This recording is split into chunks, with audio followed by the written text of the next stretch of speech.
دیکھیں میں گزارش کروں گا بلال بھائی، سب سے پہلے تو آپ کی محبت، آپ کا شکریہ کہ جب امت کا اللہ نے قرآن کریم میں ذکر کیا نا تو اس کے ساتھ ہی ذکر کیا ہے کنتم خیر امہ اخرجت للناس تأمرون بالمعروف وتنہون عن المنکر، اور دوسری جگہ جب کہا ہے تو کہا ہے وَلْتَكُمْ مِنْكُمْ أُمَّةٌ يَدْعُونَ إِلَى الْخَيْرِ وَيَأْمُرُونَ بِالْمَعْرُوفِ وَيَنْهَوْنَ عَنِ الْمُنْكَرِ۔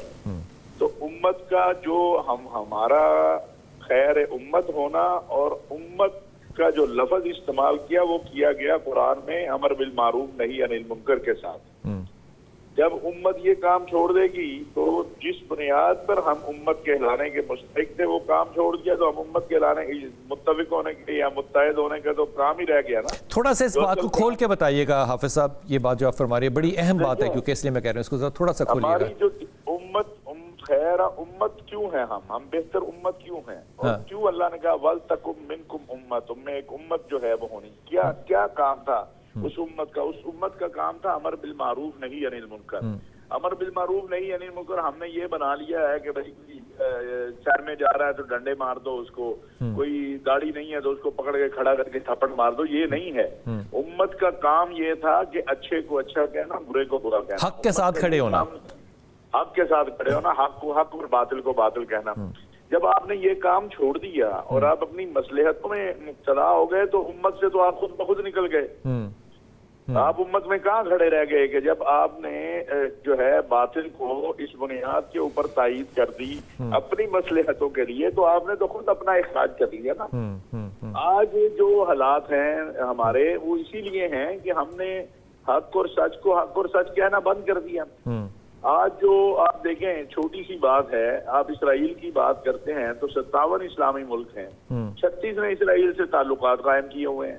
ابھی آ جائیں ایران کی بات کر لیں تو ایران پر حملے کے بعد جو امریکہ اور اسرائیل نے حملہ کیا، مجھے آپ بتا دیں کتنے ملکوں نے اس کی مذمت کی ہے، کتنے ملک اس پہ کھڑے۔ عوام جو ہے اس میں کوئی شک نہیں ہے، لیکن اگر آپ اسلامی دنیا کو دیکھیں تو اسلامی دنیا کے اندر کتنے لوگ ہیں جو ایران کے ساتھ کھڑے ہوں گے؟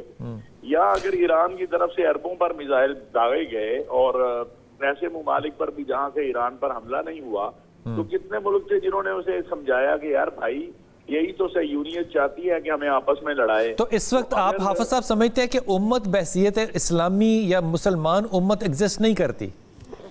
نہیں، اگر ہوتی تو پھر یہ سارا کچھ تو نہ ہوتا۔ یہ بات تو آپ کی بڑی وزن والی ہے۔ جو تصور امت ہے وہ تو ہم نے دفن کر دیا ہے، اور وہ تب پیدا ہوگا اور تب زندہ ہوگا جب ہم حق کو حق اور سچ کو سچ۔ تو حافظ صاحب پھر اس حدیث کو میں کہاں رکھوں جب اللہ کے رسول نے کہا کہ میری امت غلط پہ جمع نہیں ہو سکتی؟ تو یہ تو اپنا دیکھیں نا، جمع کہاں ہیں ہم؟ مجھے آپ دکھا دیں کسی معاملے پہ یہ جمع ہے؟ تو اسی لیے تو جمع نہیں ہے کہ یہ امت کا جو میں عرض کر رہا ہوں، جو امت کا تخلیق ہے، جو امت کی بنیاد ہے، ہم اسی پہ نہیں کھڑے ہیں۔ اور اگر اس پہ کھڑے ہوں گے تو فیصلہ ہوگا نا کہ حق اور سچ کیا ہے۔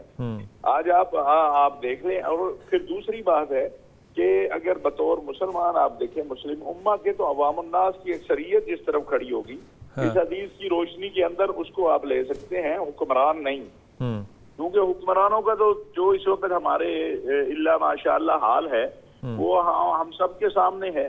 پاکستان کے علاوہ یعنی یہ 2 ملک ہیں جنہوں نے کوشش کی کہ یہ امت جو ہے اس کا جھگڑا نہ ہو جائے، وگرنہ آپ دیکھ لیں آپ کے مسلم ملک عرب ملکوں میں سے 1-2 وہ ہیں جنہوں نے یہاں تک جانے کو تیار ہیں کہ ایران پہ اگر ایٹم بم لگتا ہے تو لگ جائے، دیکھیں نا۔ اور لیکن کچھ ایسے بھی ہیں جن کا تصور ہے، جیسے پاکستان ہے، سعودی عرب ہے، کہ نہیں اس سے ساری صہیونیت فائدہ اٹھائے۔